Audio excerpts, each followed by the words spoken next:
mudah-mudahan saudara dalam keadaan sehat walafiat. Amin. Kita mulai bahwa kemarin kita sudah bicara berkaitan dengan beberapa variabel epidemiologi dan sebagainya.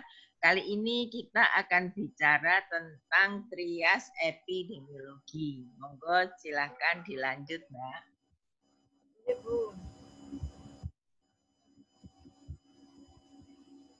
Nah, berkaitan dengan trias epidemiologi atau segitiga utama epidemiologi ini, kemarin sepintas sudah kita singgung bahwa di dalam trias epidemiologi ada yang dikenal atau biasa dikenal segitiga epidemiologi adalah merupakan konsep dasar dari epidemiologi. Jadi semua epidemiologi dasarnya pada trias epidemiologi.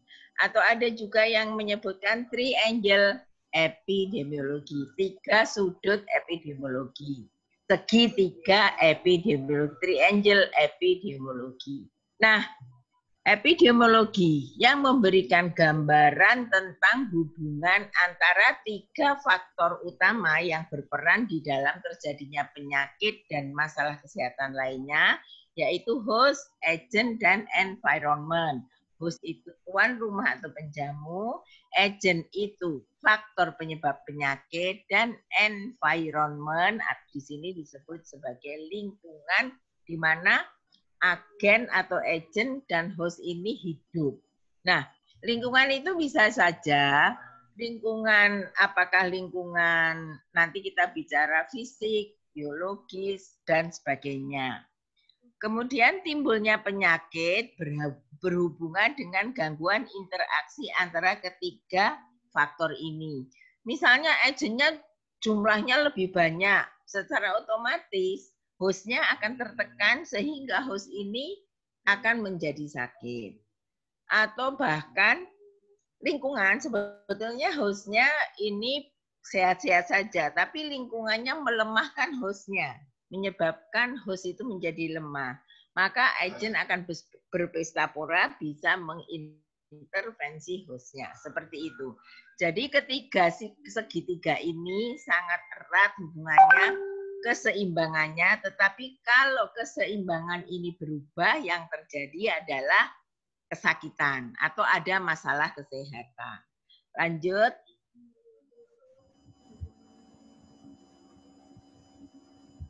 Monggo. Keterhubungan antara agent dan lingkungan ini merupakan satu kesatuan yang dinamis yang berada dalam keseimbangan atau equilibrium pada seorang individu yang sehat. Jadi seseorang itu akan sehat bila host, agent, dan environment, host itu orangnya, agen dan lingkungannya ini kondisinya seimbang dari sisi jumlah, dari sisi kondisi dan sebagainya. Dalam keadaan seimbang, maka individu itu akan sehat. Salah satu aja berubah, misalnya hostnya meningkat dengan cepat, maka yang terjadi adalah masalah kesehatan atau host menjadi sakit. Atau barangkali hostnya rentan, hostnya kerentanannya tinggi, maka dengan jumlah agent yang sedikit saja, dia bisa masuk dan sukses menimbulkan kesakitan. Kenapa host itu tinggi? Host itu kerentanannya tinggi karena dipengaruhi oleh lingkungan. Lingkungannya melemahkan kondisi hostnya tadi. Seperti itu. Jika terjadi gangguan terhadap keseimbangan hubungan, segitiga inilah yang akan menimbulkan status sakit. Kemungkinan ketidakseimbangan hubungan itu dapat menyebabkan perubahan pada peningkatan agen penyakit, peningkatan kepekaan atau kerentanan host, dan perubahan lingkungan yang bisa mempermudah penyebaran agen penyakit atau perubahan lingkungan yang menyebabkan meningkatnya kepekaan host. Jadi ini perubahan ini nanti ada 3 hal yang perlu diperhatikan, yaitu lingkungan berubah, mempermudah penyebaran agen penyakit, atau lingkungan ini berubah, karena adanya peningkatan yang menyebabkan peningkatan kepekaan host atau agen penyakit yang jumlahnya meningkat dan kepekaan host itu sendiri yang meningkat. Ada 4 yang harus diperhatikan. Berikutnya, monggo dilanjut.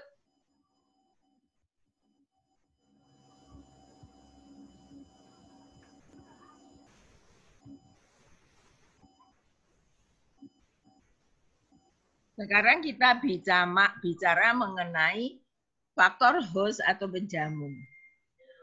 Penjamu adalah manusia atau makhluk hidup lain yang menjadi tempat terjadinya proses alamiah perkembangan penyakit. Saya sebutkan makhluk lain. Penjamu itu bisa makhluk lain. Misalnya, kalau kita kenal ada yang disebut rabies, mungkin saudara paham dengan penyakit rabies, ada host selain manusia, yaitu adanya binatang, anjing misalnya. Nah, anjing yang terkena rabies, maka kuman rabies ini akan menjadikan anjing itu sebagai host. Nah, kemudian kalau anjing itu menggigit pada manusia, kumannya pindah pada manusia, anjingnya meninggal. Nah, anjing meninggal, anjingnya mati gitu ya. Nah, kemudian hostnya ini jadi yang sakit, gaya ya anjingnya meninggal gitu, wafat gitu. Nah, kemudian faktor-faktor penjamu yang berkaitan dengan penyakit ada yang perlu diperhatikan. Yang pertama adalah genetik. Faktor penjamu, jadi faktor dari hostnya sendiri yang berkaitan dengan penyakit. Ada genetik, di sini saya misalkan cycle cell disease. Atau barangkali yang sudah kita paham, kenal tiap hari adalah DM, diabetes mellitus.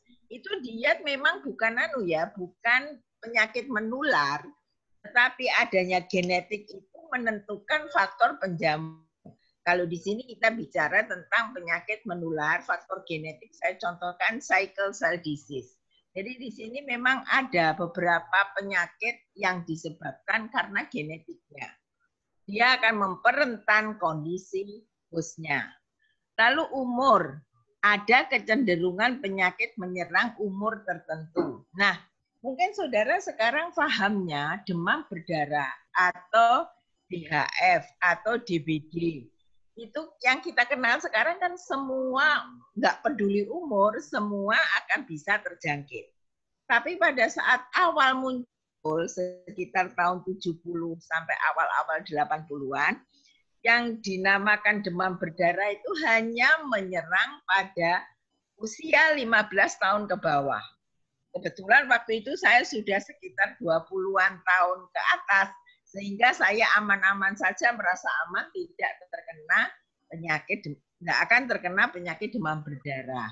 Tapi kemudian ternyata agennya itu melakukan mutasi, jadi terjadi mutasi gen, sehingga yang terjadi pada kira-kira pertengahan tahun 80-an atau akhir tahun 80-an, Jember dihebohkan karena kok ada demam berdarah yang menyerang pada usia 40 tahun. Itu pertama kali ditemukan di Jember. Yang di atas 15 tahun adalah seorang ibu usia 40 tahun. Kebetulan waktu itu saya masih aktif di Dinas Kesehatan, jadi tahu persis. Kondisi seperti inilah yang kemudian tidak dicurigai kalau itu demam berdarah. Nah, yang dilakukanlah pengecekan. Ternyata ada virus dengue. Berarti di situ dia terserang, si ibu yang usianya 40 tahun ini tadi terserang demam berdarah. Nah, semua juga bingung kok bisa demam berdarah menyerang pada usia lebih dari 15 tahun. Karena konsep awalnya yang terkena demam berdarah itu anak usia 15 tahun ke bawah. Dari situ lalu berkembang makin pesat, justru penderitanya pada sekitar awal 90-an mayoritas adalah usia di atas 15 tahun. Ini yang terjadi. Kemudian jenis kelamin atau gender. Ditemukan penyakit yang terjadi lebih banyak hanya atau hanya mungkin terjadi pada wanita saja. Misalnya apa? CA payudara. laki-laki nggak kena CA payudara. Atau barangkali ada hal-hal yang berkaitan, misalnya kalau ada yang khusus untuk laki-laki, misalnya kita biasa terkenal dengan apa itu turunnya testis itu, sehingga apa namanya Mbak? Testisnya turun, jadi masuk ke buah jakarnya itu. Kalau orang awam bilang turun berok. Nah, itu hanya terjadi pada laki-laki karena perempuan tidak pernah ada. Kemudian ada lagi yang khusus untuk wanita. Ada CA cervix. CA cervix juga nggak akan ada pada laki-laki. Seperti itu. Jadi dalam hal ini, faktor penjamu yang berkaitan dengan penyakit kita sudah tengarai. Yang pertama adalah genetik. Yang kedua, umur. Yang ketiga, jenis kelamin atau gender. Berikutnya, Mbak. Ye, monggo lanjut. Sekarang suku, ras, warna kulit. Nah, dapat ditemukan perbedaan antara ras kulit putih atau white dan ras kulit hitam atau black di Amerika. Yang saudara harus pahami dari awal ketemunya AIDS itu ditemukan virusnya terjadi di Afrika. Terjadi pada kera, kemudian kera itu menulari manusia yang ada di Afrika. Kenapa kok sekarang menyebar lebih banyak pada wanita dan pria yang kulit putih? Jadi tidak pandang suku, ras, dan warna kulit. Karena pada saat itu kondisi keadaan sekarang ini, transportasi gampang, teknologi juga gampang. Dengan demikian memudahkan terjadinya penularan. Ada aturan para laki-laki kulit putih senang dengan wanita kulit hitam. Akhirnya terjadi penularan menyebar kemana-mana. Dan bukan hanya kulit hitam dan kulit putih, kulit kuning maupun sawo matang sekarang udah banyak gitu. Untuk diketahui di Jember ini tahun ini AIDS paling banyak di Jawa Timur. Nah, Jember paling banyak. Dulu paling banyak Surabaya. Setelah Doli tutup, sekarang paling banyak adalah Jember. Awalnya Malang dulu paling banyak, kemudian sekarang berpindah ke Jember. Jadi kita sekarang nomor 1 dalam hal penyakit AIDS. Kemudian keadaan fisiologis tubuh pada saat kondisi kelelahan, pada saat wanita hamil, pada saat usia pubertas, pada saat semua usia sedang stres atau keadaan gizi yang buruk, ini menyebabkan kondisi fisiologis tubuh memudahkan atau welcome terhadap semua agen penyakit. Karena pada saat kita kelelahan, secara otomatis imunitas kita akan naik, akan turun. Kalau imunitas kita turun, maka akan gampang penyakit masuk. Atau bahkan barangkali di sini bukan hanya kelelahan, kehamilan, pada saat pubertas ini juga rentan sekali keadaan fisiologis tubuh itu berubah. Kemudian keadaan imunologis. Tadi yang kita perlu pahami yang pertama adalah genetik, kemudian umur, jenis kelamin, suku, ras, warna kulit. Ini yang keempat. Yang kelima keadaan fisiologis tubuh. Kemudian yang keenam adalah keadaan imunologis. Di sini kekebalan yang diperoleh karena adanya sebelumnya. Ada aturan, dulu itu istilahnya kalau sudah terkena penyakit ini, seterusnya nggak akan kena lagi. Ternyata itu juga bisa nggak berlaku. Karena agen penyakitnya mengalami mutasi gen. Jadi yang dulu istilahnya, kalau sudah pernah kena campak, kalau masih kecil kena campak, nanti berikutnya nggak akan kena campak lagi. Ternyata ini sekarang tidak berlaku. Terkena semuanya. Jadi segala umur saya dulu sudah pernah campak waktu kecil, ternyata masih juga terkena campak pada usia dewasa. Kenapa kok demikian? Karena terjadi mutasi gen dari penyebab penyakit campak ini sehingga bisa mengenai segala usia seperti itu. Tidak lagi kalau sekarang ini saya sudah terkena campak, tidak akan terkena campak lagi, tidak seperti itu. Yang terjadi sekarang ini, sekarang kena campak ya bisa jadi berikutnya tahun depan kita kena campak lagi sehingga imunisasi campak itu dikenakan pada bayi yang usianya 9 bulan dengan harapan si bayi akan bertahan sampai dia balita tetap tidak terkena campak karena sudah ada imunitas dengan jalan memberikan imunisasi campak tadi. Kemudian di sini ini tadi kekebalan yang diperoleh karena adanya infeksi sebelumnya atau memperoleh antibodi dari ibu. Kekebalan ada yang didapatkan dari ibu. Kemudian pemberian kekebalan atau vaksinasi. Nah, sekarang sudah ribut ya vaksin dari COVID-19. Kira-kira bagaimana? Ada yang berpendapat vaksin itu membahayakan, ada yang berpendapat aman-aman saja. Yang hatinya agak mir-mir itu adalah ini siapa Ridwan Kamil gubernur dari Jawa Barat ini dia kan ikut tes imunisasi. Jadi waktu itu dia mencoba melakukan tes vaksinnya. Nah, katanya itu membahayakan, ya rodok kaget juga. Bagaimana membahayakan? Alhamdulillah sampai sekarang beliaunya sehat-sehat. Nah, kemudian yang berikutnya, yang ketujuh adalah yang berpengaruh terhadap host adalah tingkah laku atau behavior, perilaku, gaya hidup, personal hygiene, dan hubungan antara pribadi dan juga rekreasi. Nah, gaya hidup.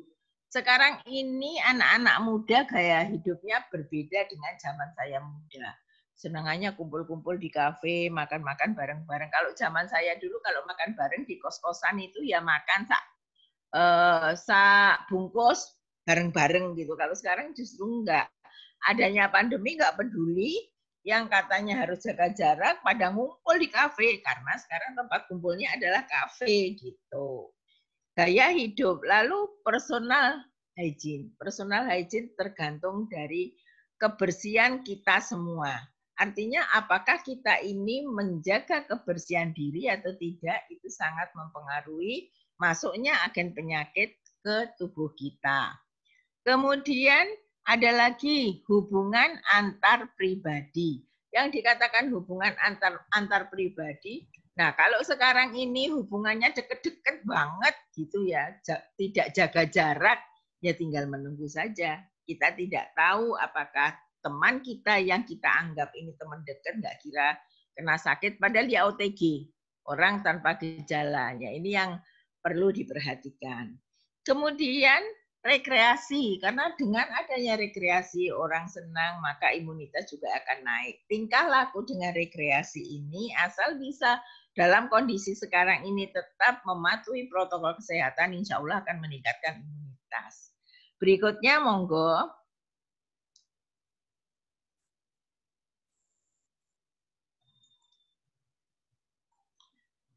Kita bicara tentang faktor agen. Agen atau penyebab penyakit. Agen atau faktor penyebab adalah suatu unsur organisme hidup atau kuman infektif. Kuman infektif itu kuman yang bisa menimbulkan infeksi yang dapat menyebabkan terjadinya suatu penyakit. Nah, ini hampir 100%, 94%. 94 yang hadir berarti 94% yang hadir. Nah, pada faktor agen ini jangan dikira faktor agen itu hanya kuman saja. Bisa jadi faktor agen yang berkaitan dengan penyakit ini adalah nutrisi atau gizi. Pada beberapa penyakit, agen itu bisa berdiri sendiri. Misalnya yang dikatakan agen yang berdiri sendiri itu adalah penyakit, memang dia agen itu memang menyebabkan penyakit dengan sendirinya tanpa dipengaruhi macam-macam. Ya memang dia menginfeksi host itu tadi.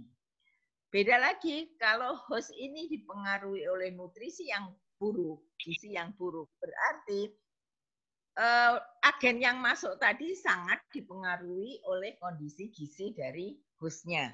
Jadi ini yang dikatakan bahwa lingkungan itu bisa menyebabkan hostnya jadi lemah. Tadi di atas sudah saya sebutkan di lingkungan itu bisa menyebabkan host menjadi lemah atau memberi dukungan pada agen supaya agen berkembang semakin bagus. Kemudian berikutnya, kalau faktor tadi saya sudah sebutkan, kalau single ya memang kumannya sendiri, tapi ada faktor-faktor lain, agen yang berkaitan dengan penyakit. Di sini saya sebutkan nutrisi. Bisa dalam bentuk kelebihan gizi atau yang biasa kita sebut sebagai apa kalau kelebihan gizi? Gizinya itu berlebih. Gizi itu kan terdiri dari beberapa nutrisi. Ada yang mikronutrien, ada yang makronutrien. Kalau mikronutrien, kemudian kekurangan mikronutrien, misalnya yodium itu termasuk zat gizi atau nutrisi yang sebetulnya itu termasuk mikronutrien. Tetapi kalau tidak terpenuhi mikronutrien ini dalam jumlah tidak cukup, yang terjadi adalah gangguan akibat kekurangan iodium atau Gagi. Misalnya apa? Gondok, terjadi gondok. Yang parah adalah terjadi kreatin. Dikatakan terjadi kreatin ini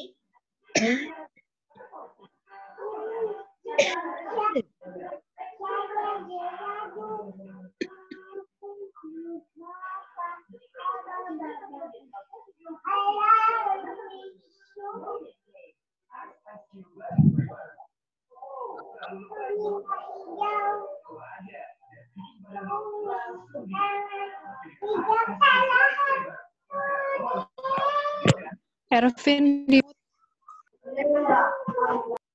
ini yang tidak di mute, modulasi siapa ya?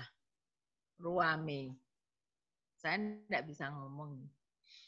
Nah, kemudian kalau yang nutrisi, kelebihan nutrisi misalnya yang mana? Kelebihan kolesterol, kelebihan trigliserid, ini sangat-sangat mengganggu. Lalu kelebihan gula dalam darah, itu juga yang menyebabkan diabetes. Kurang protein, kurang kalori. Nah, ini semua kurang atau kelebihan nutrisi ini bisa menjadi penyebab penyakit. Jadi, faktor agen itu tidak harus kuman penyakit, tapi dari sisi nutrisi juga bisa menyebabkan penyakit. Berikutnya, penyebab fisik, misalnya kena radiasi, trauma mekanik atau pukulan, tabrakan, dan sebagainya. Bukan hanya pukulan tabrakan. Mungkin saudara pernah melihat petugas yang memotong jalan. Memotong bukan menyeberang ya, memotong betul-betul memotong jalan dengan membawa yang ini getaran itu. Jadi memang dipotong jalan itu karena mau ditanam misalnya apa kabel atau pipa dan sebagainya. Nah, itu getaran yang dipegang oleh petugas tadi bisa berpengaruh pada kondisi organ tubuh di dadanya. Organ tubuh di dalam dada maksudnya. Misalnya pada paru-parunya, pada jantungnya karena getarannya terlalu kuat dan itu berjalan terus-menerus setiap hari seperti itu. Ini yang disebabkan agen itu yang berasal dari penyebab fisik, trauma mekanik, radiasi, pukulan, tabrakan, ketatap dan sebagainya. Berikutnya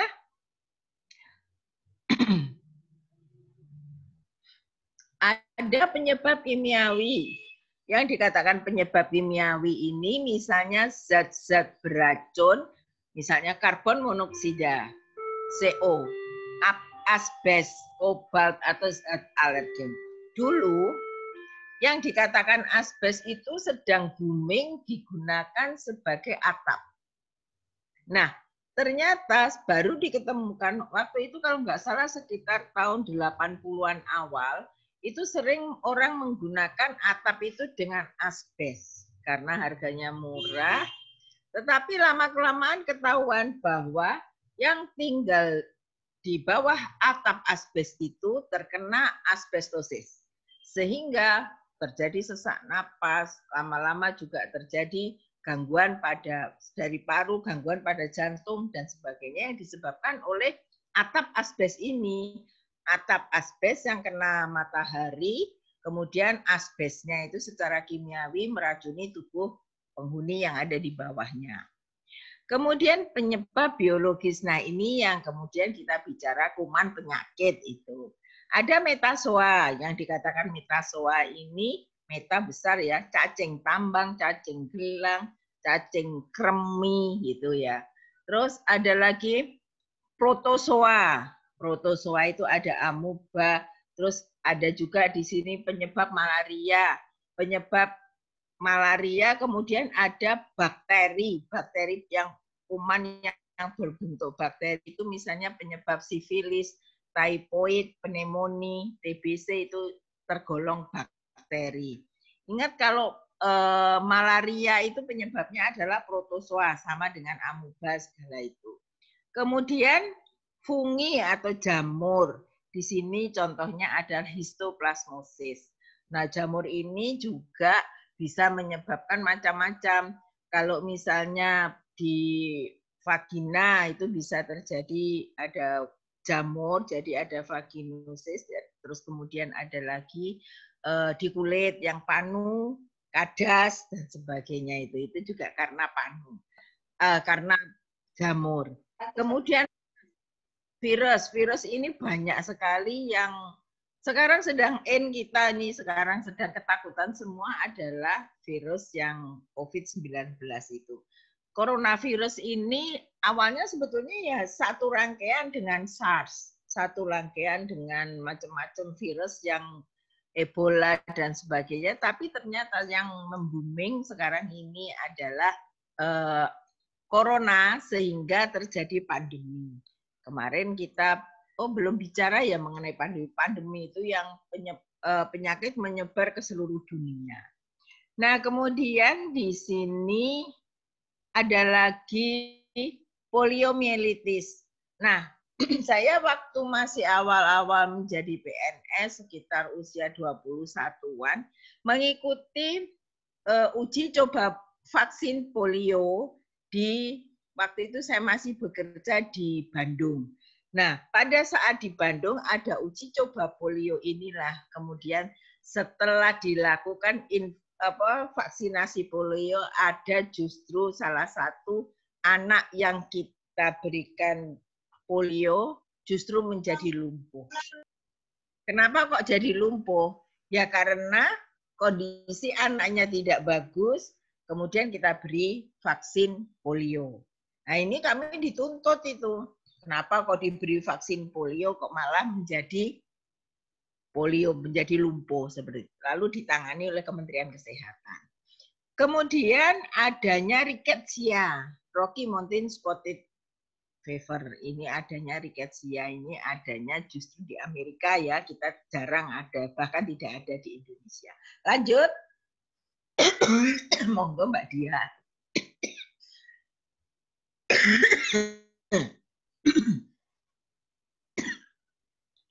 Dalam pengertian klinik, faktor agen ini penggunaannya setara dengan istilah etiologi. Jadi etiologi itu penyebab penyakit. Nanti kalau saudara lebih jauh belajar tentang penyakit berkaitan dengan profesi saudara, akan mengenal tentang etiologi, penyebab penyakit.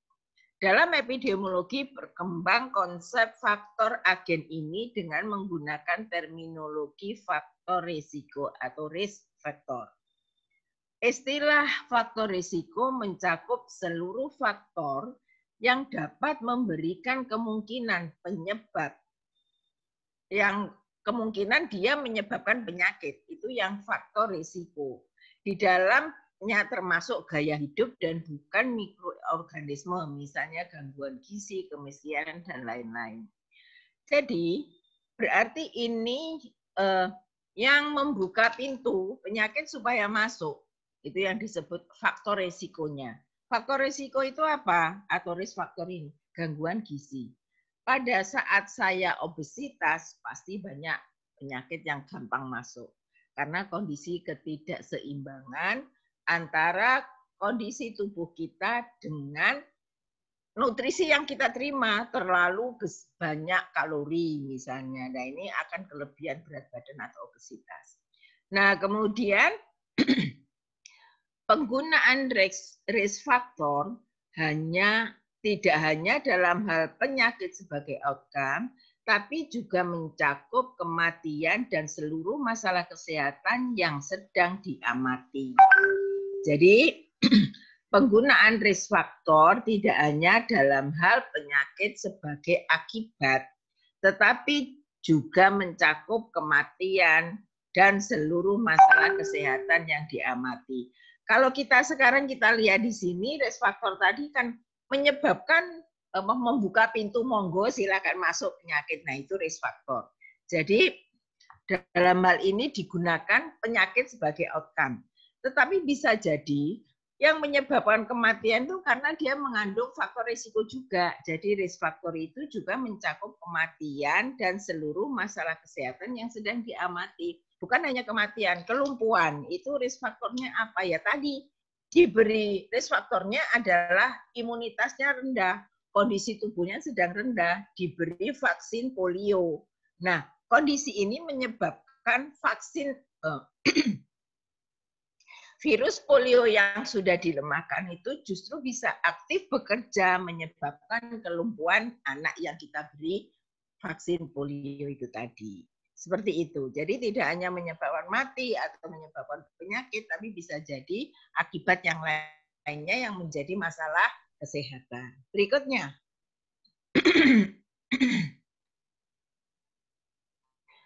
Berikutnya kita bicara tentang faktor lingkungan. Pada faktor lingkungan ini yang kita pahami bersama. Apa sih lingkungan itu? Lingkungan adalah semua faktor luar dari individu yang dapat berupa lingkungan fisik, lingkungan biologis, dan lingkungan sosial. Jadi lingkungan fisik, lingkungan biologis, dan lingkungan sosial.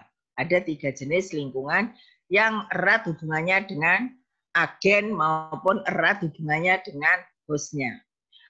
Faktor lingkungan yang berkaitan dengan kejadian penyakit di sini adalah lingkungan fisik. Lingkungan fisik ini termasuk di sini adalah geologi, iklim, juga geografi. Geologi itu yang bagaimana, iklim bagaimana, geografi bagaimana. Nah, nanti ada penjelasannya fisik yang bagaimana, biologis bagaimana, sosial bagaimana, nanti ada berikutnya. Kemudian lingkungan biologis. Bisa kita lihat kepadatan penduduk. Pada suatu daerah, makin padat penduduknya, maka di situ terjadi memudahkan penularan penyakit. Atau kalau lebih tepat kita biasa sebutkan, seorang epidemiolog itu menyebutnya sebagai daerah slum. Daerah slum ini biasanya penduduknya padat, sanitasinya jelek, maka di situ ekonomi masyarakat juga jelek, maka di situ akan gampang sekali penyakit menyebar. Kemudian di sini ada lagi flora sebagai sumber bahan makanan. Jadi bisa sayur-sayuran itu bisa justru menyebabkan penyakit. Misalnya apa sayuran yang bisa menyebabkan penyakit. Nah, kalau kita salah mengelola sayuran, misalnya saya baru membuat ini nih, sayur bening bayam. Karena eman-eman, saya masukkan kulkas. Besok pagi akan saya angetin lagi untuk dimakan lagi. Nah, ini sudah justru menjadikan racun seperti itu. Jadi lingkungan biologis, meskipun itu sayuran yang awalnya menyehatkan, bisa jadi di situ akan membuat kita malah celaka karena menjadi racun.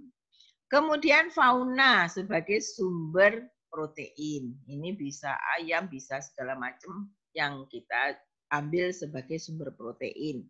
Sumber protein yang terbagus adalah sebetulnya ikan-ikan itu. Nah, berikutnya adalah lingkungan sosial, terjadi migrasi atau urbanisasi. Ini udah pernah dapat kuliah demografi enggak, Mbak? Mbak Dia? Belum, Bu. Belum. Oh. Nah, kalau di dalam demografi kependudukan, ada yang dikatakan dengan migrasi. Migrasi perpindahan penduduk. Nah, migrasi ini penyebabnya urbanisasi perpindahan penduduk ke kota. Tapi kalau migrasi sendiri sebetulnya perpindah penduduk. Jadi jumlah penduduk tergantung. Jadi kalau kita melihat sebetulnya jumlah penduduk itu naik turunnya jumlah penduduk itu tergantung dari apa? Atau faktor apa yang menyebabkan jumlah penduduk itu berubah secara signifikan? Nah, faktor penduduk ini bisa berubah secara signifikan kalau terjadi migrasi, baik migrasi in maupun migrasi out, atau terjadi kematian, atau terjadi kelahiran.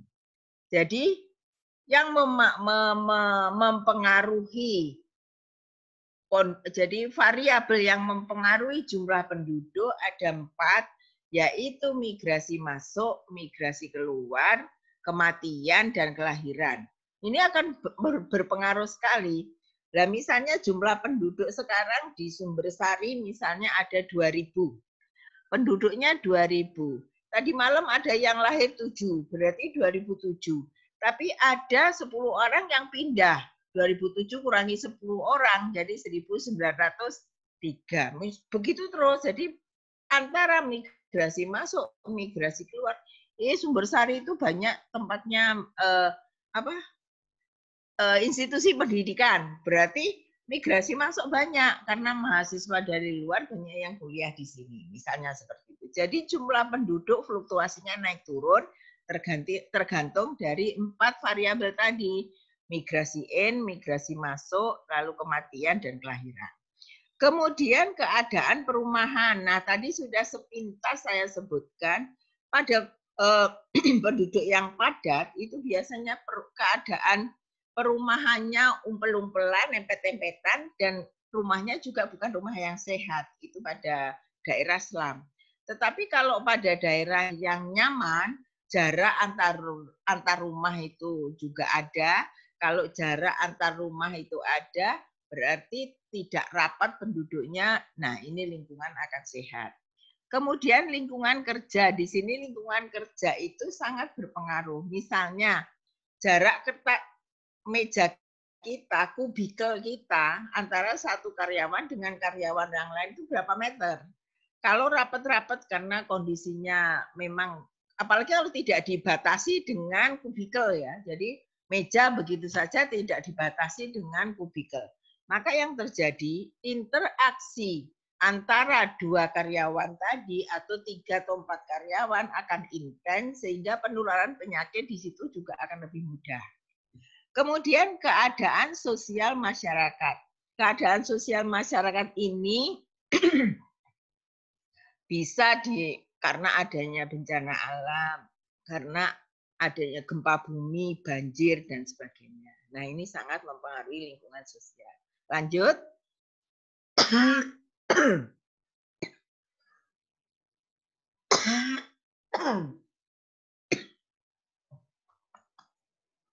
Kita masuk pada begini ya, kalau puasa jadinya enggak kering, baca ngomong terus, batuk, enggak bisa minum.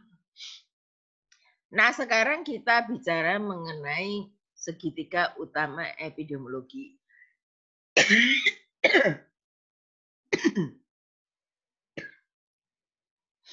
Tadi segitiga epidemiologi atau trias epidemiologi atau triangle epidemiologi, konsepnya harus terjadi keseimbangan supaya kita ini sehat.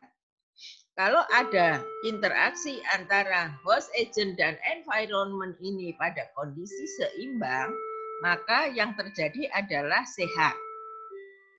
Perubahan unsur trias yang berpotensi menimbulkan sakit tergantung pada karakteristik Artinya, salah satu saja berubah, maka akan berubahlah kondisi keseimbangan itu. Tadi sudah saya sebutkan, misalnya ada lingkungan, lingkungannya berubah justru mendukung berkembang biaknya agen yang terjadi, hostnya akan banyak yang sakit. Seperti itu.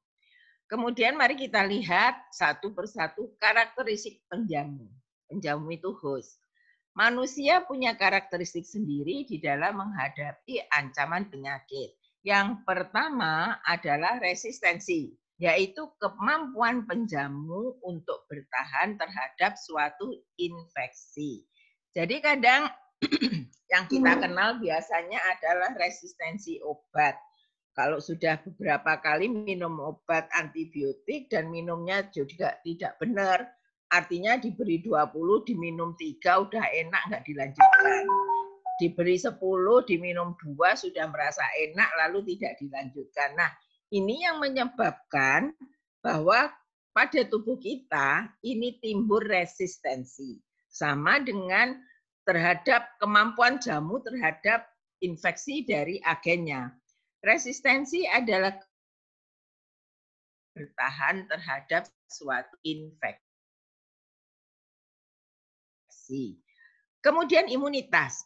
Imunitas adalah kesanggupan penjamu untuk mengembangkan suatu respons imunologis, baik secara alamiah maupun non-alamiah atau perolehan. Tadi sudah kita bahas perolehan imunitas itu bisa dari ibu, bisa juga dari sekarang sudah sakit, berikutnya kita tidak sakit lagi, itu imun karena penyakit yang lalu. Atau bisa juga karena ada pemberian vaksinasi, itu akan membentuk imunitas tubuh. Kemudian ada lagi infectiveness. Infectiveness adalah kemampuan penjamu yang terinfeksi menularkan penyakit pada orang lain.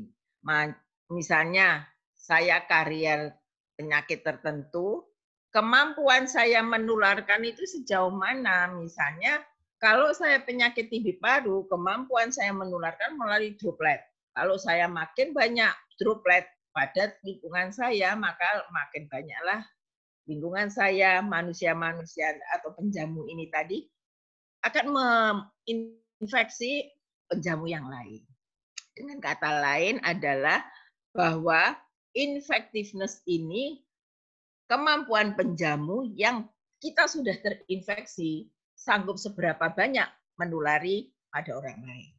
Itu yang disebut dengan infectiveness. Lanjut. Kemudian kita bicara mengenai karakteristik agen.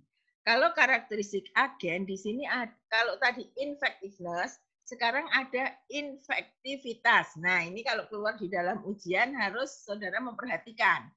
Beda infectiveness dan infektivitas. Apa infectiveness? Infectiveness tadi adalah karakteristik dari penjamu yang terinfeksi, yang menularkan pada orang lain sejauh apa, kan seperti itu. Tapi kalau infektivitas, kesanggupan organisme untuk beradaptasi sendiri terhadap lingkungan, penjamu, untuk mampu tinggal dan berkembang biak dalam jaringan penjamu. Ya, ini beda. Kuman sudah masuk ke dalam tubuh kita. Kalau infektivitas dari kuman itu tinggi, dia akan menyesuaikan dengan kondisi tubuh kita yang sudah dia masuk di dalam tubuh kita tadi. Lalu di sini dia akan mampu tinggal dan berkembang biak di dalam tubuh kita. Itu yang disebutkan dengan infektivitas, sehingga kita menjadi disebutkan terinfeksi. Kita sudah terinfeksi karena kuman itu masuk ke dalam tubuh kita. Kuman itu bisa menyesuaikan dengan lingkungan di dalam tubuh kita dan dia berkembang biak.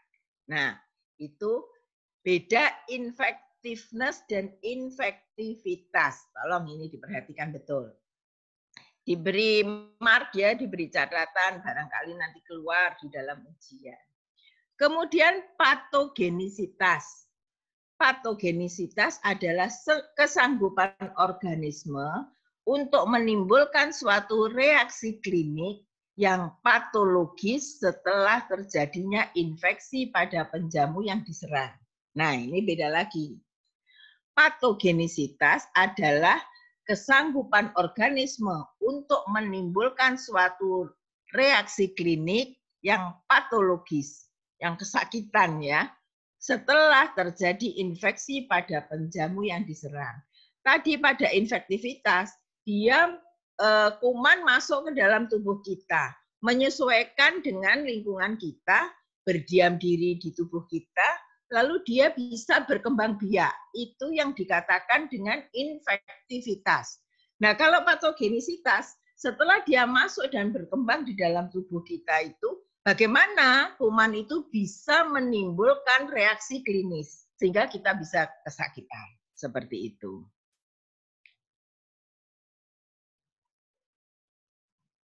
Ini ada pertanyaan, suara kalian besar enggak? Apa suara saya kurang besar ya, Mbak? Bisa, Bu. Bisa, Besar, Bu. Oh, ini Mas menanyakan apa kira-kira suara kalian besar apa enggak? Monggo. Besar, Bu, di saya. Ya, monggo Mas Pandu dicek barangkali ininya ya, apa wifi-nya yang enggak benar. Siap, Bu, siap. Oke, matur nuwun Mas Pandu. Siap, Bu. Kemudian virulensi. Virulensi kalau saya bilang ini keganasan. Kesanggupan organisme tertentu untuk menghasilkan reaksi patologis yang berat mungkin selanjutnya menyebabkan kematian. Jadi kalau virulensi dalam bahasa Indonesianya itu keganasan. Kesanggupan organisme tertentu yang sudah masuk ke dalam tubuh kita yang menghasilkan reaksi patologisnya berat sehingga bisa menyebabkan kematian. Jadi ini keganasan. Seperti kalau kanker itu kan kankernya itu ganas apa tidak. Lah keganasannya itu tergantung adanya simpai apa tidak. Kalau tanpa simpai maka kanker itu akarnya akan menyebar sampai kemana-mana. Nah itu virulensi, keganasan. Berikutnya monggo lanjut. Kita masih bicara tentang karakteristik agen ya. Kemudian ada toksisitas. Yang dikatakan toksisitas adalah kesanggupan organisme untuk memproduksi reaksi kimia yang toksik dari substansi kimia yang dibuatnya. Jadi meracuni. Kemampuan organisme untuk memproduksi racun, kimia, zat kimia yang toksik atau racun dari substansi kimia yang dibuatnya. Ada beberapa organisme yang masuk ke dalam tubuh kita itu, dia memproduksi zat kimia yang kemudian meracuni kita sendiri. Nah, meracuni tubuh manusia. Jadi si kuman ini bisa memproduksi toksik atau bisa memproduksi racun dari zat kimia yang dia hasilkan untuk meracuni tubuh kita. Lalu kemudian invasitas. Kemampuan organisme untuk melakukan penetrasi dan menyebar setelah memasuki jaringan. Jadi menginvasi. Organisme sudah masuk ke dalam tubuh kita. Sejauh mana dia bisa melakukan penetrasi atau menyebar ke seluruh jaringan tubuh kita. Saya contohkan tadi kanker. Sejauh mana kanker yang ada simpai dan yang tidak ada simpai itu invasinya cepat mana. Ternyata yang tidak ada simpainya, kanker itu lebih menyebar, lebih cepat menyebar daripada yang kita biasa yang ada simpai. Kanker bukan kanker itu istilahnya, ada jaringan yang ada simpainya. Tumor itu tidak bisa menyebar karena tertutup oleh simpai. Beda dengan kanker.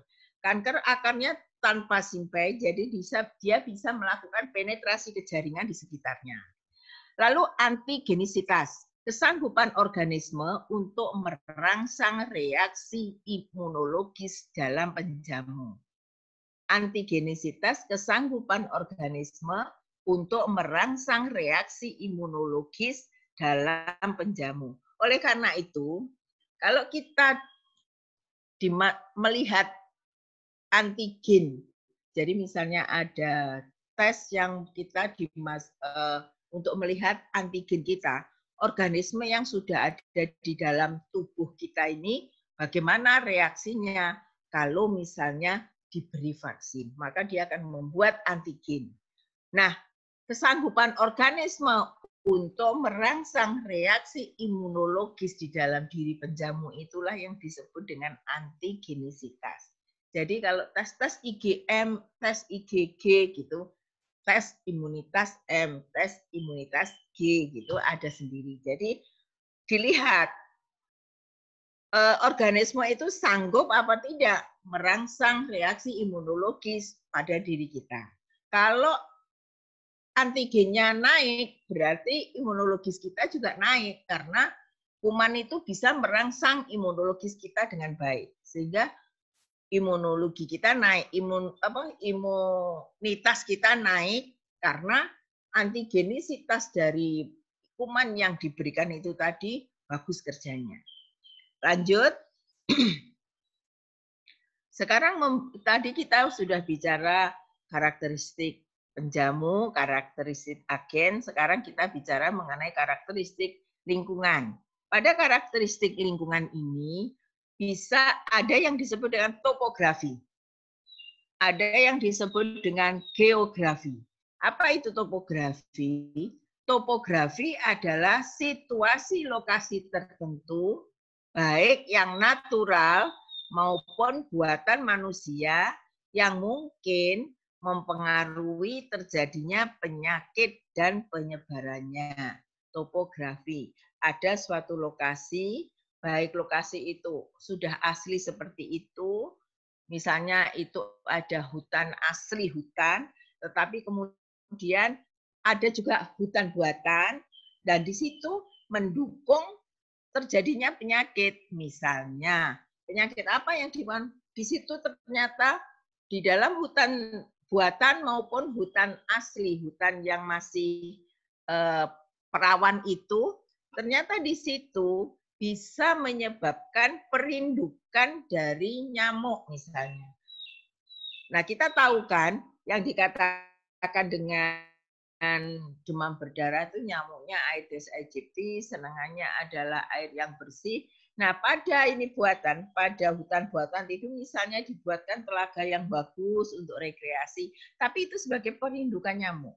Sehingga nyamuk Aedes aegypti bisa berkembang di situ dengan sempurna, dan kalau yang digigit itu ada yang berpenyakit demam berdarah, kemudian dia ganti menggigit yang lain, maka ini akan terjadi penularan dengan cepat.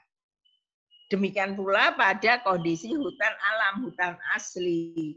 Kalau di situ ada telaga-telaga yang airnya bersih, itu bisa menjadi perindukan nyamuk Aedes aegypti.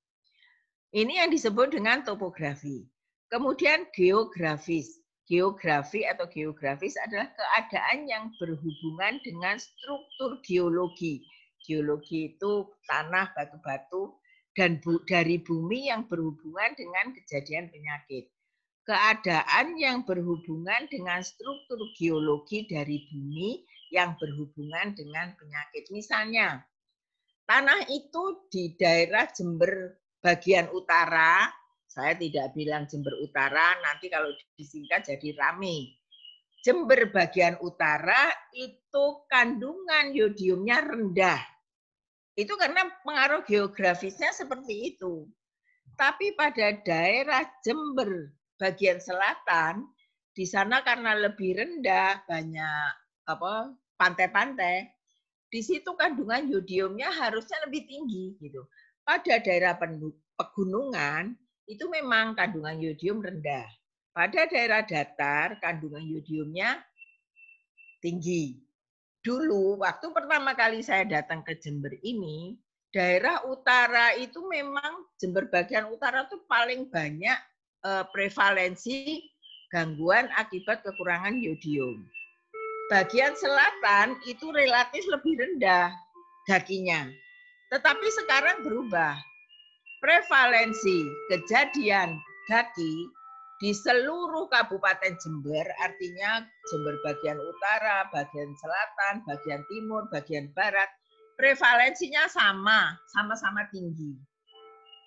Loh, berarti tidak berguna dong yang dulu. Ya sudah berubah kondisinya. Karena asumsinya pada Jember bagian selatan dengan banyaknya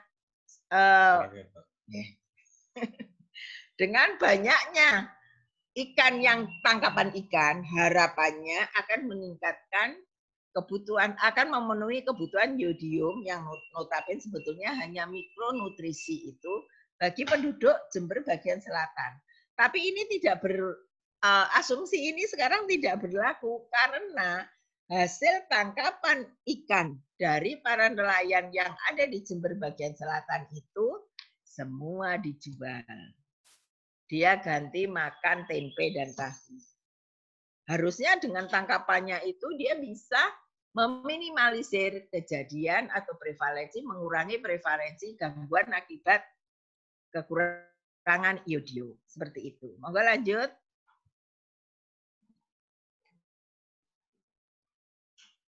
Nah, sekarang kita bicara mengenai distribusi epidemiologi. Tadi kita bicara segitiga epidemiologi, triangle epidemiologi. Sekarang kita bicara segitiga dari distribusi epidemiologi yang berarti ini masalah kesehatan.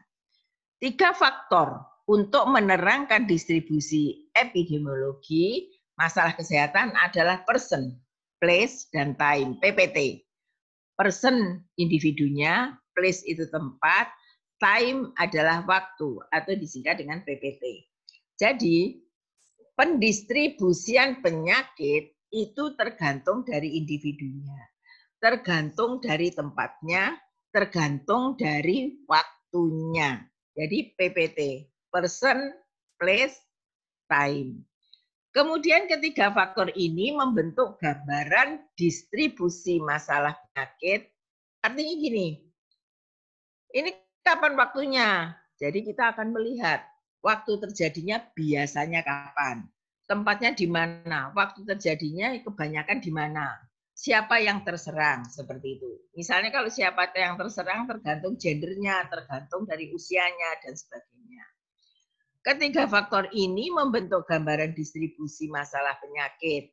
Informasi tentang ketiga faktor ini berguna untuk menggambarkan adanya perbedaan dalam keterpaparan atau exposure. Jadi keterpaparan itu, informasi dari PPT itu tadi bisa sangat berguna untuk menggambarkan bagaimana exposure-nya, bagaimana susceptibility-nya, kerentanan atau kepekaan dari host-nya tadi. Jadi kepekaan host-nya dilihat dari mana? Dari person-nya, seperti itu. Artinya bisa memberikan petunjuk tentang sumber agen yang bertanggung jawab, transmisi, dan penyebaran suatu penyakit. Jadi sumbernya itu siapa? Jadi kita cari hostnya siapa. Agen yang bertanggung jawab itu agen yang mana? Misalnya sama-sama diare, tentu berbeda gejala diare dan durasi terjadinya sakit atau masa inkubasinya. Sama-sama diare, tapi satu diare disebabkan oleh bakteri, satu diare disebabkan oleh amuba, misalnya seperti itu. Kemudian, monggo lanjut.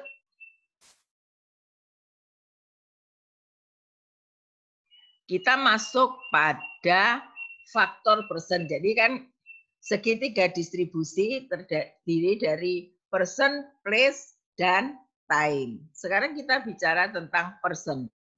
Person adalah karakteristik individu yang mempengaruhi keterpaparan dan kerentanan atau kepekaan terhadap penyakit. Person yang karakteristiknya mudah terpapar dan peka terhadap suatu penyakit akan mudah jatuh sakit. Karakteristik person ini bisa berupa faktor genetik. Tadi sudah saya sebutkan umur, jenis kelamin, pekerjaan, kebiasaan, dan status sosial ekonomi. Seseorang yang punya faktor genetik suatu penyakit akan peka terhadap penyakit tersebut. Misalnya orang tua saya, bapak saya itu diabetes. Saya, meskipun sekarang saya belum kena diabetes, tapi saya punya kans lebih besar untuk terkena diabetes. Saya terkena asma, ibu saya terkena asma. Saya punya kans, punya kemungkinan besar untuk terkena asma. Harus ada pemicunya dulu. Pemicunya itu apa? Wah, ini makin lama makin turun, dia tinggal 90, tadi udah 95, sekarang turun tuh keluar apa dikeluarkan dari Zoom ini nggak tahu. Kemudian Keluar sendiri tuh, Bu. dikeluarkan oleh Zoom ya. Kan, Bu. Iya, ditendang sama Zoom. Sama kapan hari saya ngajar manajemen mutu lah, kok saya yang dikeluarkan, nggak bingung kabeh lho, kami hilang nanggung. Nah, kemudian ini berikutnya, seseorang yang punya faktor genetik suatu penyakit akan peka terhadap penyakit tersebut. Sesuai banyaknya umur akan berbeda dalam mendapatkan keterpaparan berdasarkan lamanya hidup. Makin bertambah umurnya, makin meningkat risiko terkena penyakit. Jadi sesungguhnya hampir semua penyakit berhubungan dengan umur. Nah sekarang ini aja, ada lansia dengan komorbid akan lebih cepat terkena COVID. Lansia yang sudah di atas 60 tahun, punya penyakit bawaan, misalnya diabetes, asma, jantung, dan sebagainya, ini akan lebih gampang terkena COVID. Gambarannya seperti itu. Ini yang disebut dengan faktor persen tadi. Lanjut. Saya berikan contohnya. Umur yang meningkat secara alamiah akan membawa pertambahan risiko penyakit. Makin tua person, makin peka terhadap penyakit dan makin banyak keterpaparan. Ini bentuk linier positif. Jadi makin bertambah usia, maka bertambah pula kepekaannya. Jadi ini ada hubungan linier positif. Nah sekarang jadi nggak bertolak belakang. Jadi ada hubungan lurus, berbanding lurus. Kemudian berbanding lurus tapi positif ya. Jadi kalau ini meningkat, yang lain juga meningkat. Jadi kalau usianya meningkat, maka kepekaan terhadap penyakit juga meningkat. Nah sekarang pada penyakit yang berhubungan dengan peningkatan imunitas, makin tinggi imunitas kita, penyakit itu akan makin turun. Itu yang disebut dengan bentuk linier negatif.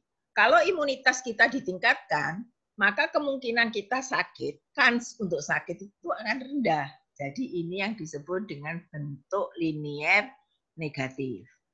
Kemudian penyakit akibat kehamilan yang meningkat pada usia dewasa. Ini bentuknya kurva atau setengah lingkaran. Jadi setengah lingkaran gini ya, makin kehamilan itu makin pada orang yang dewasa, ini kemungkinan kejadian misalnya keguguran dan sebagainya itu akan lebih kecil. Ini kurva setengah lingkaran bentuknya seperti bola separuh gitu, lingkaran ke bawah gini ya. Jadi pada saat usia kandungan yang mengandung itu anak masih kecil itu tinggi. Kalau bertambah usia makin turun-turun. Lah ini orang yang hamil pada usia subur ini resiko untuk sakit, keguguran atau kematian karena kehamilan itu rendah. Tapi begitu naik kehamilan itu pada usia di atas 35 tahun, kans untuk sakit, untuk meninggal itu juga tinggi. Begitu juga ini akibat kehamilan. Kans kesuburan juga hal yang sama. Pada saat masih muda, itu kesuburannya tinggi. Pada peaknya, pada waktu usia produktif, kesuburan akan naik. Itu kurvanya berubah. Jadi lingkarannya terbalik. Makin tua, kesuburan akan makin menurun. Lingkarannya belenduke ke atas. Kalau tadi lingkarannya belenduknya ke bawah. Seperti itu. Kemudian hubungan umur yang berkaitan dengan kematian berbentuk huruf J. Pada saat bayi ada kans tinggi kematiannya. Tapi begitu pada usia subur, kematian itu rendah. Akan meningkat pelan-pelan seiring dengan kenaikan usia. Jadi bentuknya kayak J. Pada lansia, itu kans untuk meninggal atau mati itu lebih tinggi.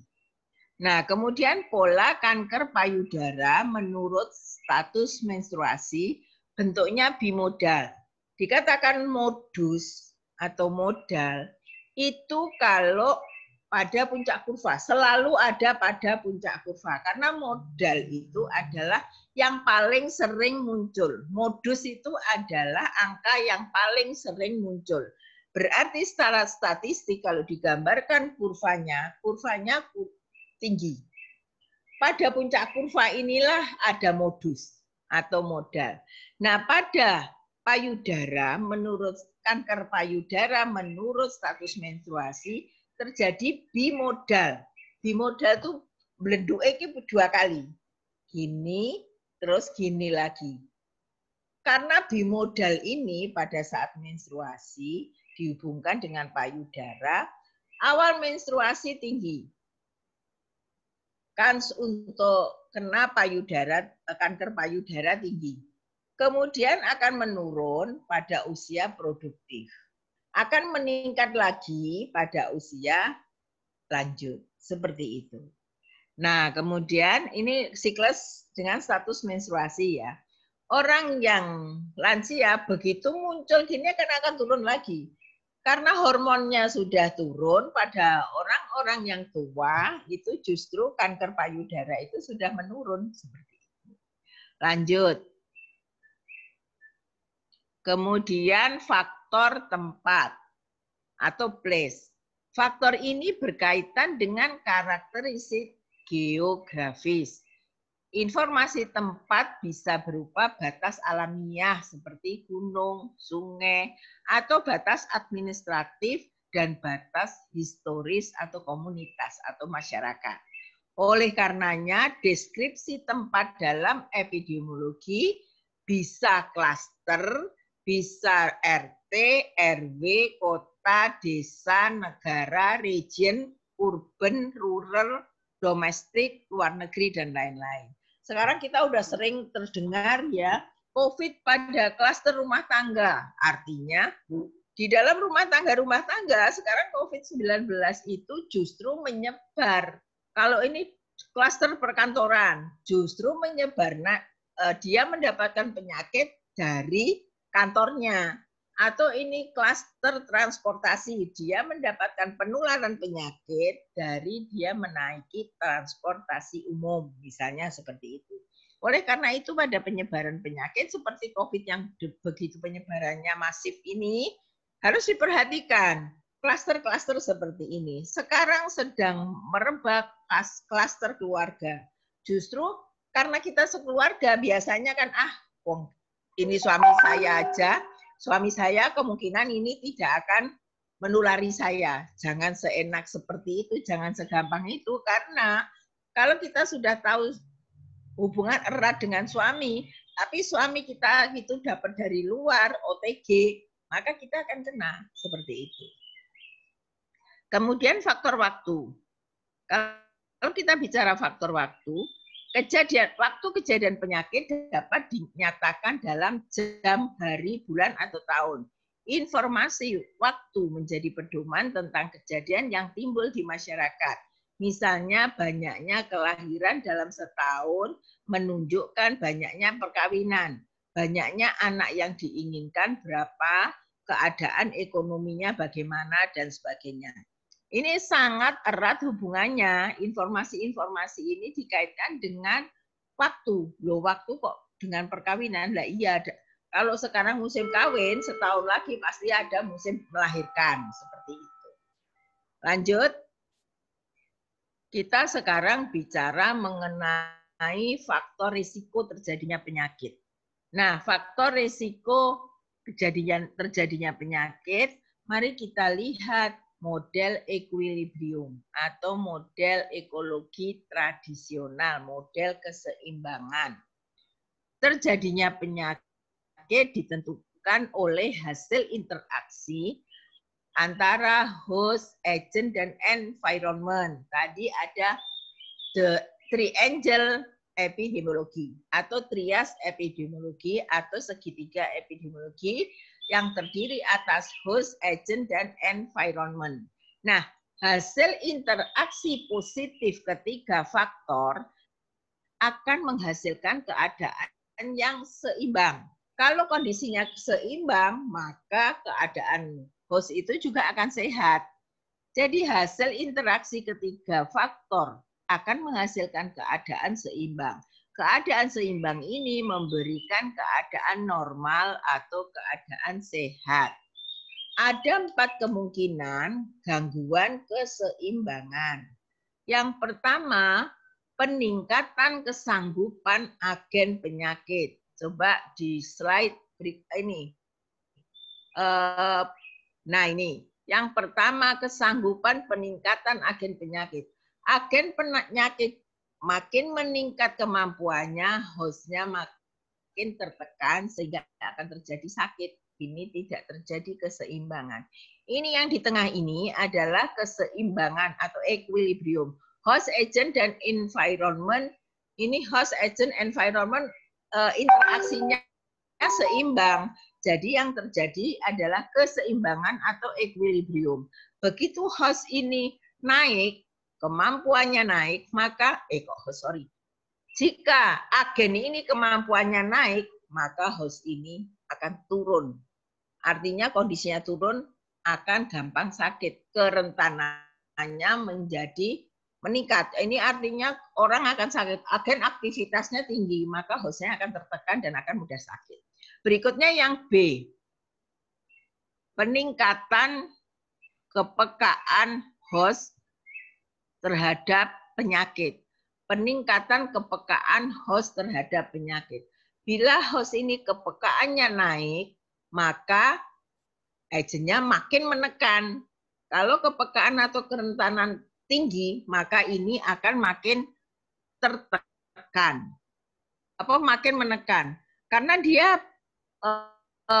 kepekaan atau kerentanannya makin tinggi, dia makin oke saja. Misalnya seperti saya. Saya ini lansia, sudah lansia, komorbid. Komorbid bukan hanya satu, sudah diabetes, asma. Nah, berarti apa? Ini loh, kerentanan saya itu tinggi, maka agent akan gampang masuk. Gitu. Ini environment tidak membuat di tengah-tengah saja saya sudah kesakitan di sini, seperti itu. Kemudian yang C di sini adalah, Mbak tolong di slide-nya Mbak. Yang ke atas Mbak, tolong Mbak. Nah, kalau yang C, pergeseran lingkungan yang memungkinkan penyebaran penyakit. Yang D, pergeseran perubahan lingkungan yang mengubah, meningkatkan kerentanan host. Mari kita lihat lagi pada timbangan tadi. Monggo Mbak, slide timbangan. Nah ini tadi, yang C adalah pergeseran lingkungan. Jadi ini pergeseran lingkungan yang memungkinkan penyebaran penyakit. Jadi ini mendukung, environment ini mendukung penyebaran agen. Yang terjadi hostnya ini makin rentan, makin gampang terkena. Jadi makin banyak host yang terkena karena penyebaran penyakit di sini didukung oleh lingkungan. Kemudian yang terakhir ini tadi adalah perubahan lingkungan. Jadi ini perubahan lingkungan yang perubahan lingkungan yang monggo Mbak di atasnya nggak terbaca ini. Perubahan lingkungan yang mengubah lingkungan kerentanan host. Jadi ini monggo Mbak lagi mengubah meningkatnya kerentanan host pada segitiga. Nah, perubahan lingkungan ini ke sini. Justru lingkungan ini menyebabkan perubahan pada kerentanan host. Nah, ini merajalela agentnya. Jadi yang 4 perubahan ini tolong difahami, kemudian dilihat pada diagram yang berbentuk timbangan ini. Yang kita harapkan, kita itu selalu pada kondisi equilibrium seperti ini. Lanjut. Kemudian itu tadi kan pada model ekologi tradisional. Sekarang kita masuk pada pola yang kedua, the Hatfield concept, yang memperjelas model A. Menurut model ini terdapat 4 faktor penting yang berperan pada terjadinya penyakit. Lingkungan, gaya hidup, biologis, dan sistem pelayanan kesehatan. The Hatfield concept. Jadi konsep kesehatan di lapangan itu bagaimana? Harus terjadinya penyakit, harus ada faktor yang mempengaruhi, 4 faktor yang mempengaruhi terjadinya penyakit. Lingkungan tadi sudah dijelaskan pada the equilibrium tadi, bahwa lingkungan itu bisa bergeser mendukung penyebaran, bisa bergeser menurunkan imunitas atau mempengaruhi imunitas atau kerentanan tubuh dari host. Nah, dari situ diperjelas oleh the Hatfield concept bahwa terjadinya penyakit itu ada 4 faktor yang berperan, yaitu lingkungan, gaya hidup, biologis, sistem pelayanan kesehatan. Gaya hidup tidak sehat misalnya. Lalu sistem pelayanan kesehatannya payah ini, karena tidak bagus sistem pelayanan kesehatan. Ini semua bisa mempengaruhi adanya penyebaran atau timbulnya penyakit. Kemudian yang C adalah the environment of health. Ini yang ditelurkan oleh Hendrik L. Bloom. Terdapat 4 faktor yang berperan pada terjadinya penyakit. Yang pertama adalah hereditas, yang kedua pelayanan kesehatan, hereditas, pelayanan kesehatan, perilaku atau gaya hidup, dan yang terakhir adalah lingkungan. Ini kalau ditunjukkan dengan anak panah, ini kesehatan itu ada di tengah-tengah. Kalau yang panahnya paling kecil adalah, ini yang pengaruhnya kecil adalah hereditas. Kecil yang kedua adalah pelayanan kesehatan. Peran yang semakin besar ada pada perilaku atau gaya hidup. Itu ditunjukkan dengan anak panah yang besar. Dan yang terakhir, anak panah yang paling besar atau yang punya pengaruh paling besar adalah lingkungan. Nah, pada lingkungan ini punya peran paling besar. Tadi kita sudah sebutkan pada konsep equilibrium, lingkungan ini bisa ngalor ngidul gitu, mempengaruhi host, mempengaruhi agent gitu. Nah, berikutnya lanjut. Kita masuk pada ini, endemitas penyakit dan istilah dalam epidemiologi. Seorang yang sakit akan menderita penyakit tertentu, biasanya disebut dengan pasien atau penderita. Pada paradigma yang baru disebutkan bukan penderita, tapi klien. Nanti kalau ketemu pada manajemen mutu.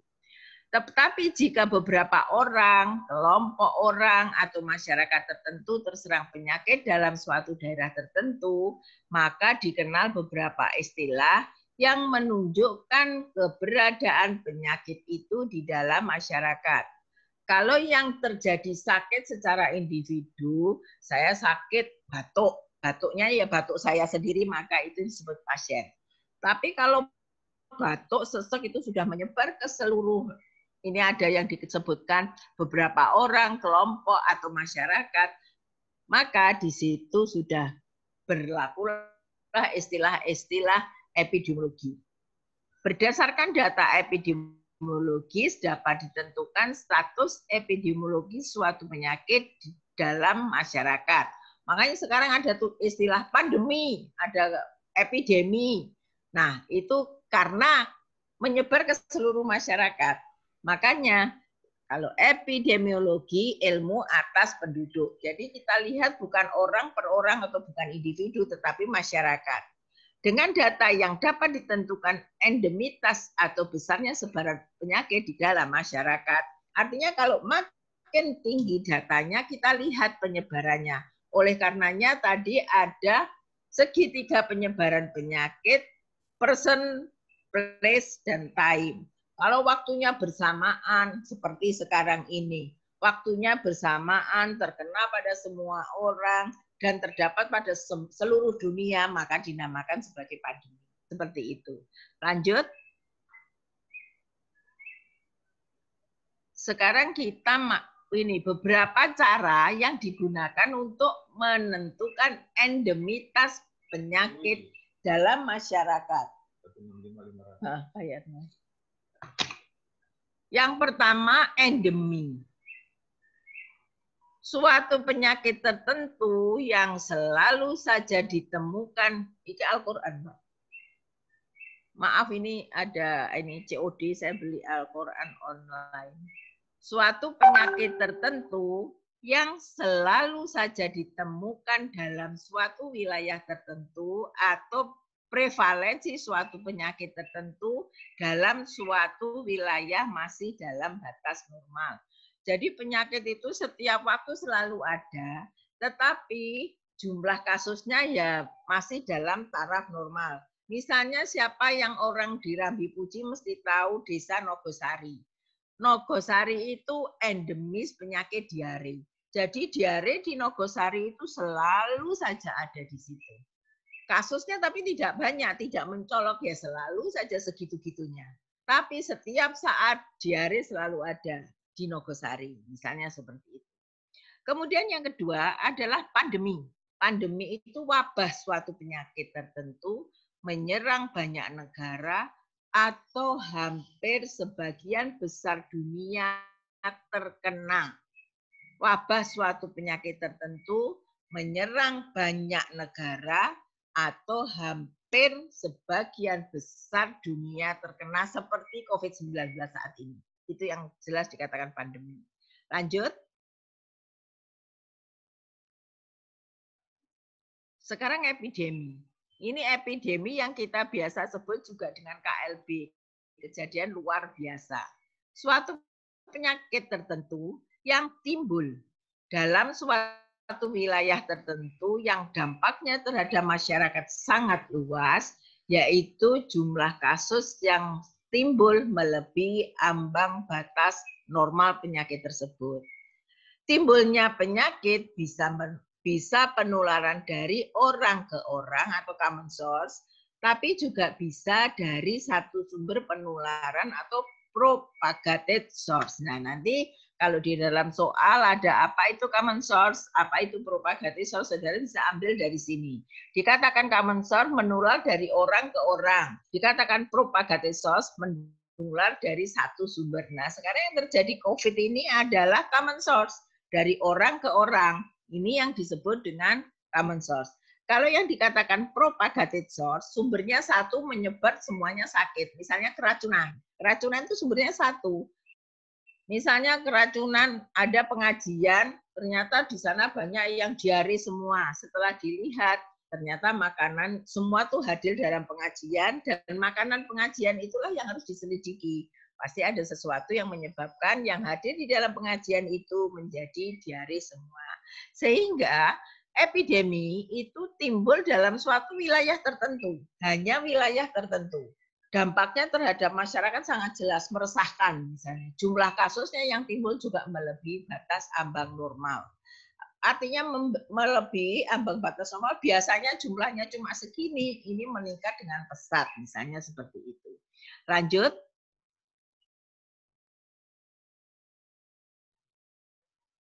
Selain itu ada beberapa istilah yang dipakai di dalam kaitan keberadaan penyakit pada seseorang sebagai bagian dari penularan penyakit. Misalnya kasus. Apa itu kasus? Apa itu kasus indeks? Apa itu kasus primer? Apa itu karier? Gitu. Kasus adalah seorang anggota masyarakat yang menderita penyakit yang telah mendapat diagnosis, bukan sekedar terinfeksi. Tapi dia memang sudah didiagnosa oleh dokter, dia sakit X tadi misalnya. Kasus indeks adalah kasus pertama yang diperoleh atau mendapat perhatian dalam laporan kejadian penyakit atau wabah atau penelitian. Pada saat ada wabah, kasus pertama 8 hari ada wadah cikungunya, belum dikenal cikungunya. Adanya di Karangduren, Balung. Ketemu satu kasus. Nah, itu yang disebut dengan kasus indeks. Yang dilaporkan sebagai kasus unusual event. Jadi kasus kejadian luar biasa. Kemudian kasus primer adalah kasus pertama yang menjadi sumber penyebaran penyakit menular yang terjadi di dalam masyarakat.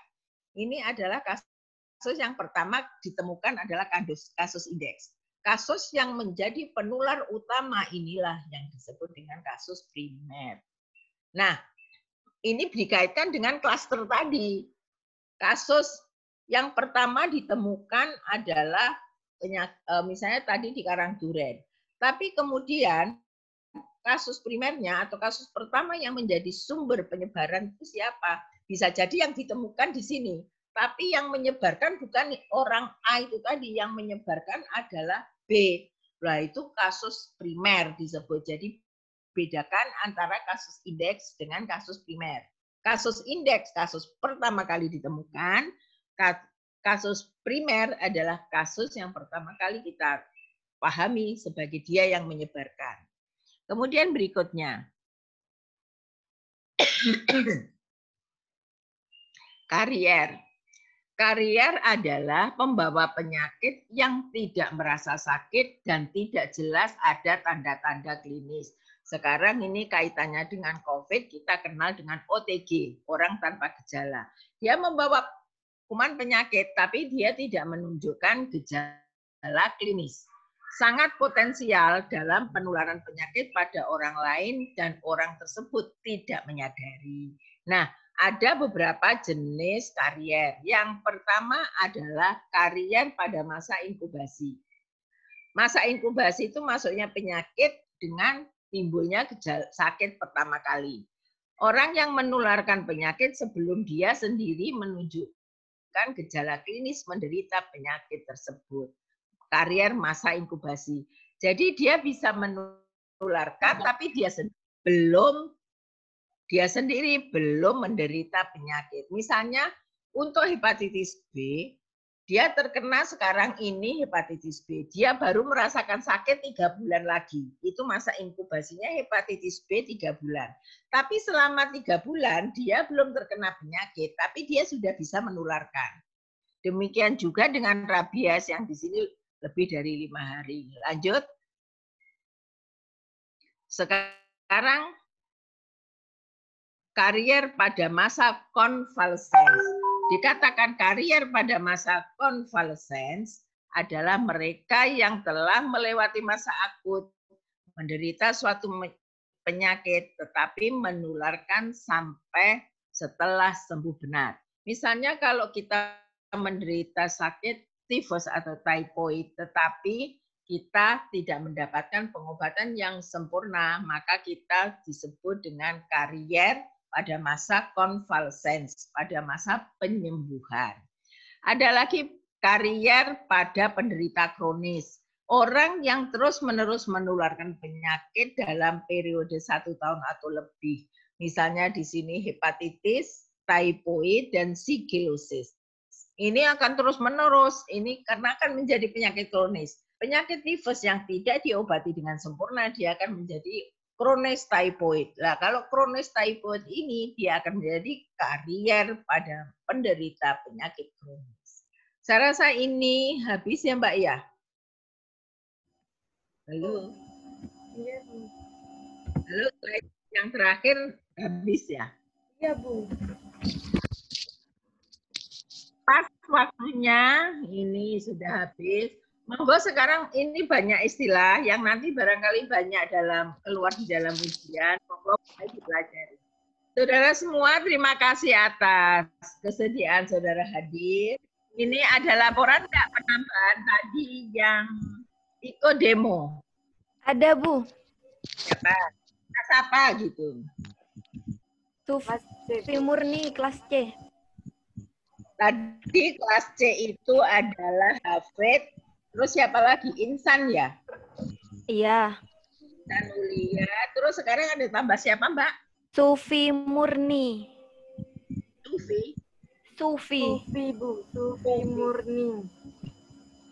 Tenggo United Foxtrot ya. Sufi Murni. Terus ada lagi? Nggak ada.